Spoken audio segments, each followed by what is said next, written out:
Get your quarters ready. This is the History of Gaming podcast, and I'm the final boss, Zach Nato.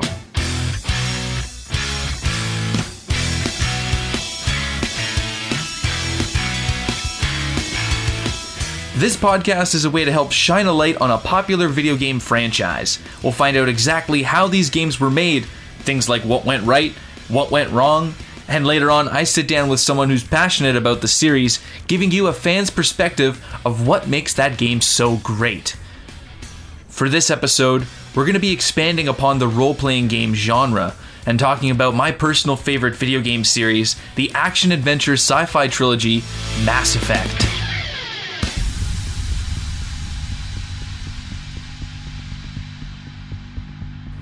The Mass Effect series was developed by Canadian video game company BioWare. Lately, BioWare's last few projects have been hit or miss, depending on who you ask. Games like Anthem, Star Wars The Old Republic, and the Dragon Age franchise. It's no secret their specialty lies in role-playing games, allowing players to explore new worlds and interact with the story and its characters. After the developers finished working on Star Wars Knights of the Old Republic in mid-2003, Casey Hudson, BioWare's project director, was already thinking of what their next big thing would be.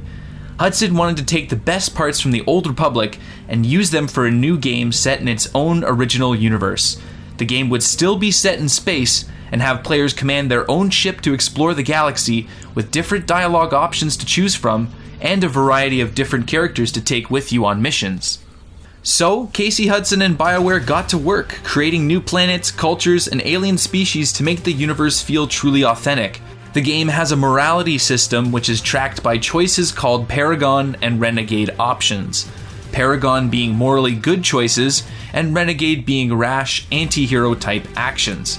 These became some of BioWare's main selling points in the series, with you controlling the story.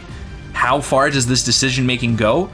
Things like deciding which bounty hunter faction you can trust while the other might betray you, or deciding the fate of a whole species. These choices are given to the players throughout the game to develop their characters, and bigger decisions can affect major plot points later on in the story. Using this formula, coupled with inspiration from the shooting gameplay of the original Deus Ex game, Mass Effect was released on November 16th, 2007. After the game came out, the developers took suggestions from fans into account when making Mass Effect 2, which hit the shelves on January 6, 2010. The sequel brought smoother combat, faster load times when going into new areas, more options to customize characters and weapons, and a larger roster of squad mates to take with you on missions. That's something I really admire about BioWare, is that they always listen to feedback from fans after every game, especially when it came to the ending of Mass Effect 3, which released on March 6, 2012. But before we talk about the ending, it's important to give you an idea of what the universe of Mass Effect is like. Here's a quick rundown on the game's universe. You might want to buckle up for this one. The head honchos of the game's universe are a council of 3 leaders from the galaxy's most advanced species. The shoot first, ask questions later Turians, who have the largest military force in the galaxy, the peace-loving Asari, a race comprised of blue-skinned women, and the extremely intelligent Salarians. But that's not all. We've got the brutal Krogan, a species who were evolved into intelligence by the Salarians to fight for them in a war against insect-like creatures called the Rachni. And there's also the Quarians, who were forced off of their homeworld after creating a super advanced network of AI called the Geth. And the Geth later rebelled and won the war against their creators. Oh, and we can't forget there are humans in Mass Effect, but we're like the galaxy's little brother, being the least advanced race in terms of technology. Ouch! Speaking of human beings, the game lets you take control of Commander Shepard, Earth's most badass space cop. Yay! Through Commander Shepard, players can interact with the squad mates they recruit, strengthening the relationships between them. This can help make sure the character stays alive by the end of the game. But if relationships go exceedingly well with certain characters, the game gives you an opportunity to have romantic relationships with some of your teammates, aliens included. But Shepard's main mission isn't just getting to know their crewmates, it's finding a way to unite the galaxy and fight the threat known as the Reapers, who are hell-bent on eliminating all sentient life in the galaxy. Phew! So with how much you can do in the games, and all the stakes that go along with it, the series became a huge success with sci-fi and role-playing game fans. selling more than 20 million copies between the first 3 games. And with all the merchandise that goes along with it, you're looking at a net worth of $92.3 million total. Now let's get down to it. We got to address the dark side of Mass Effect's Moon, the ending to Mass Effect 3.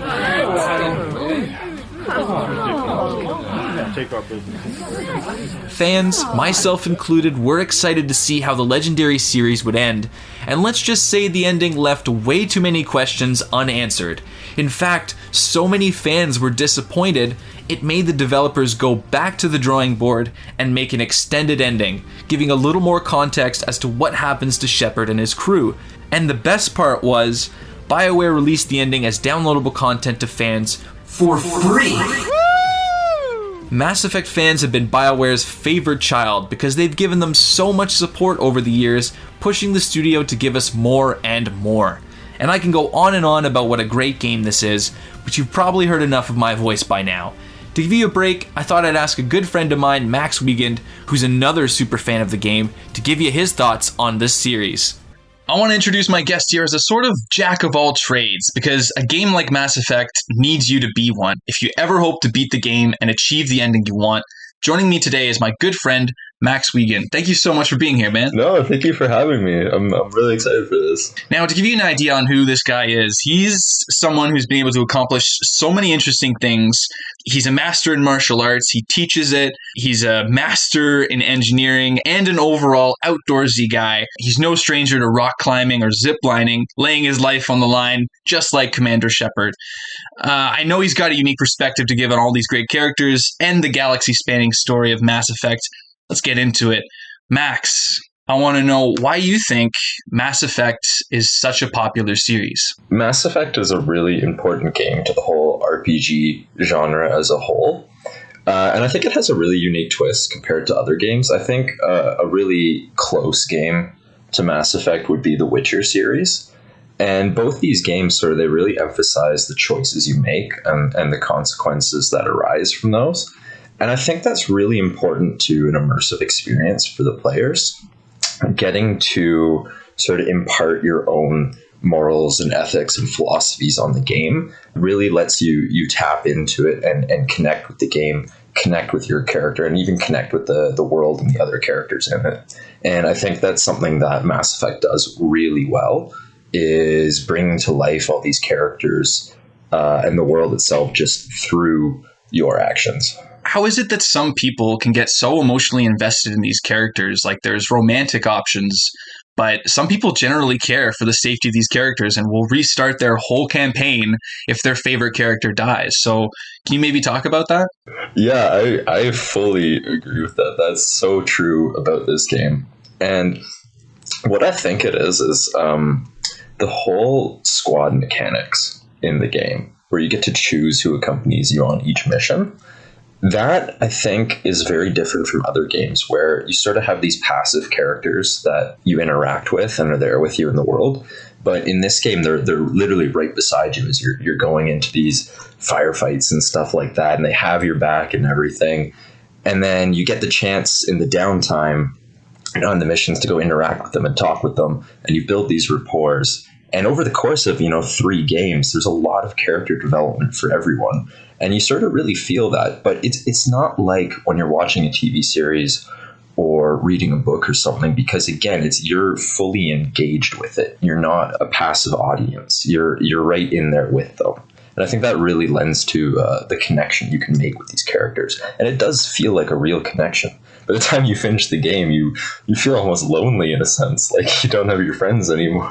I totally agree. And you talk about these iconic characters and bringing them along with you on the squad.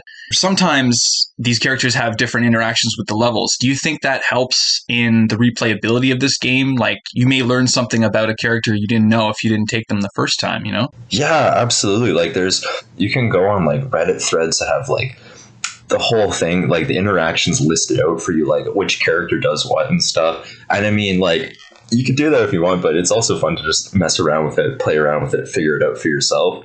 And it kind of lends itself to the sort of role-playing element as well, like trying to figure out who would be the best character to bring with you, what sort of skill sets they have, or what their background will help bring to the mission and stuff.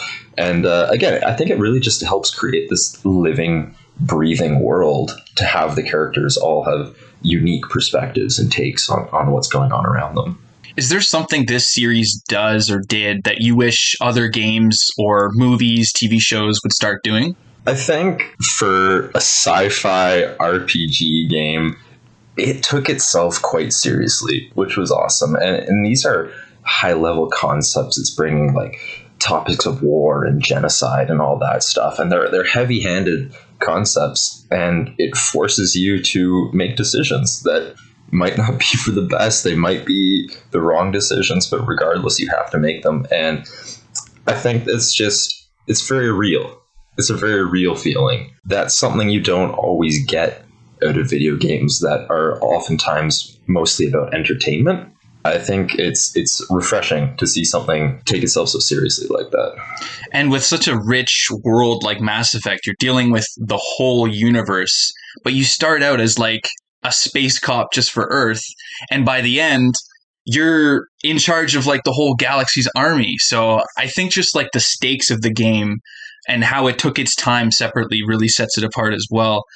Did you have a moment in any of your playthroughs that really stuck with you, maybe days after you played it, something like that? Yeah, I think honestly, like the culmination of probably all the sort of stuff we've been talking about, what makes the game so great, happens in the third game. I don't know if I'm giving away spoilers or anything. Oh, the game's super old. You can go into it. If they care about the ending, they would have known it already. There's a sort of scene where it's towards the end of the third game. And I mean, the third game is amazing because everyone's just so beaten down. They're stuck in this war and everything. And everyone's exhausted and tired. And you're on the last mission or something, and if you bring Garrus with you, he ends up getting injured, and you don't know if he's going to make it or anything. And he leans over to you and he says, "You always were the better shot." And then you reply back, "Not by half, Garrus." And it's just, that was such a touching moment that it needed 3 games to build up to that point, you know, just for that one simple piece of dialogue. And it feels like you are talking to your friend, and you don't know if they're going to live or not. That was just such a very powerful moment in a video game. Do you think this game has the potential to be a successful TV series or movie series? Or do you think they should keep it in this medium and maybe focus on maybe expanding the games in another trilogy? Everything that makes it so great as a series, as a piece of media, is the fact that it is a video game and that it's interactive and you're a part of it. And that's what makes it really interesting. It would be hard to turn into a show or a movie because, again, so much of the game's premise is based on choice and consequence. And that's hard to get across in a film or any other real piece of media. You know, I think video games are really unique in that aspect of storytelling that as a player, you really become a part of it. Yeah, you can't choose how your favorite character on Grey's Anatomy ends the episode, you know? Something that Mass Effect does that can't be done anywhere else. Well, thank you so much for being on the show, Max. Loved hearing your perspective on what makes this series so awesome. All right. No, that was so much fun. Do you have anything else to say as a final word to the fans of this series? Definitely go out and get the Legendary Edition. It just dropped a few weeks ago. They did an amazing job on it. It looks beautiful. You have to go play it. I want to give a huge thanks to my friend Max for being on the podcast. On the next episode, I'm going to be going out of the role-playing genre and diving into a different one altogether. I'm not going to tell you which one yet. You're just going to have to tune in and find out. I'm the final boss, Zach Nato, on the History of Gaming podcast. Thanks for listening.